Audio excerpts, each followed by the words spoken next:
Assalomu alaykum. O'zbekiston Respublikasi Qashqadaryo viloyati Kitob tumanining Javuz qishloq dorivor o'simligi ismi qizil burchoq yoki xalq tilida qizil siybarga. Ikki xil guli bor, qizil va oq.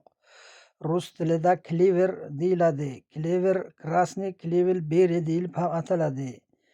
Siybarga soylarda, nam yerlarda o'sadigan dorivor o'simlik bo'lib, balandligi 30-40 sm atrofida. May oyida gullaydi.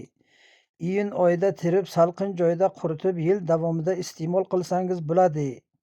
Siybarga shifobaxsh xususiyatlari: gulini tarkibida efir moylari juda ham ko'p, glykozidlar, fitositlar va flavonidlar boy bo'lgani uchun qadimdan tabobatda keng ishlatiladi. Shamollash va yo'talga qarshi kuchli, balg'am ko'chiruvchi, qon tozalash va qondagi xolesterin miqdorini kamaytiradi. Ayollar salomatligi uchun ham yaxshi. Pishob va safro haydovchi teri kasalliklariga ham yuvilsa yaxshi natija beradi. Bilmagan inson bilgan insonlardan so'raydi.